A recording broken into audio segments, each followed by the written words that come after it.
All right, in this lesson, we're going to be talking about Cnidarian classes. And in the classification scheme, it goes kingdom, phylum, class. So we're talking about classes within the phylum Cnidaria. We're going to be learning about 3 classes of cnidarians. There are a couple others, but we're going to just focus on these main 3. Class Scyphozoa, which are jellyfish, class Hydrozoa, which are hydras, and class Anthozoa, which are sea anemones and corals.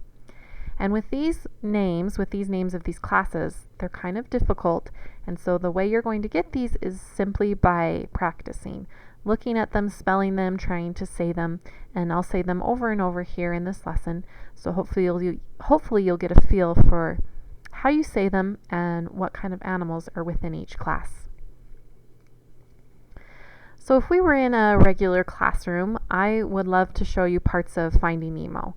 There are great examples of cnidarians in this movie, and so if you remember this clip from Finding Nemo, it's where they are bouncing on the jellies when they realize that they're surrounded by jellyfish, and they bounce on the bell so they don't get stung by the tentacles. That's what Dory says. And so this is our first class Scyphozoa. So class Scyphozoa are jellyfish. You'll also maybe hear me call them sea jellies. Technically, they're not fish. Fish have backbones and other characteristics, but the vernacular term for these animals is jellyfish, and so that's what we'll call them.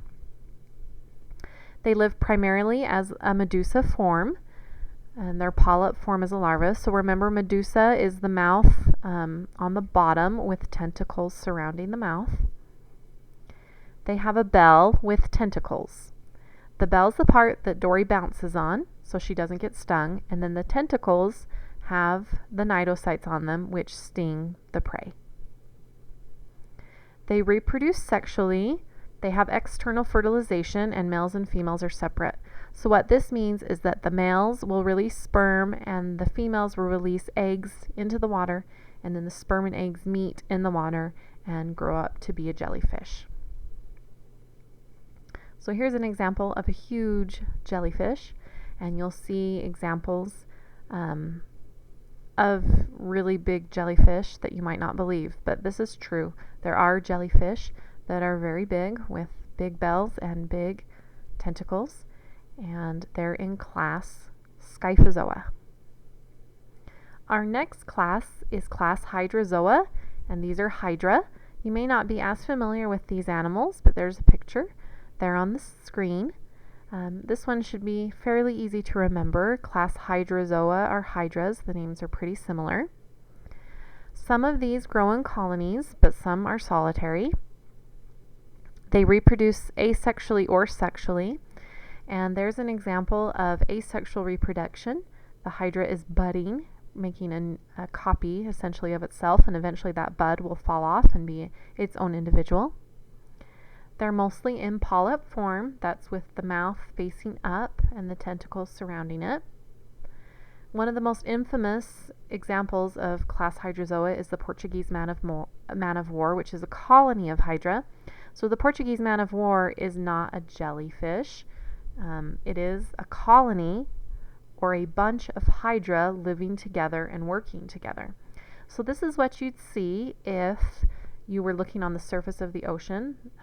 This is the floating part of the Portuguese man of war. One of the hydra have created this floating part. And then underneath the water, this is what you would see. And there are different hydras that do different jobs. So some of the hydra are used for reproduction, some are used for digestion, and some are used for stinging and catching the prey. So these hydra work together to live, to reproduce, and to eat. So this is an example of our next class we're going to talk about. Nemo and his dad live in a sea anemone.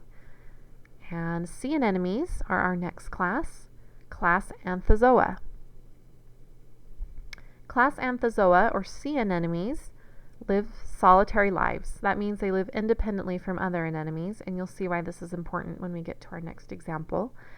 So they live alone as solitary polyps. Most don't move, but you'll see in a movie that you'll watch, or that maybe you watched last lesson, that there are some sea anemones that can move. They do have muscles to move. And some sea anemones form symbiotic relationships with many creatures, like fish. So like Nemo and his dad. So what happens is it's a symbiotic relationship.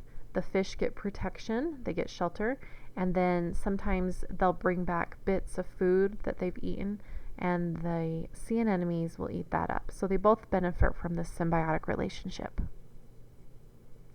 They reproduce sexually, so they'll release sperm and egg into the water, and they'll meet and create new sea anemones.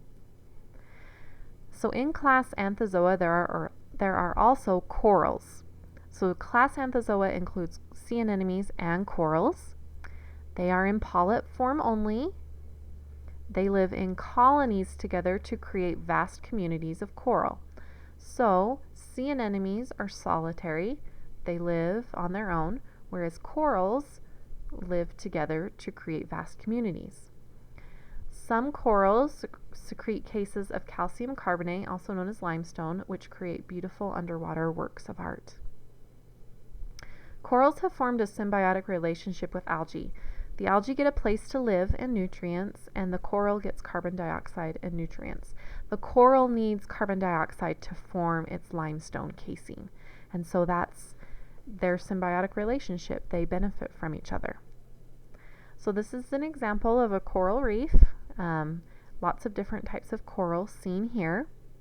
In this picture is a close-up of coral, and you'll see these red circles. They're each circling one polyp. So you can see there are many, many tiny little polyps that make up this coral, and they're building their communities together by secreting the calcium carbonate,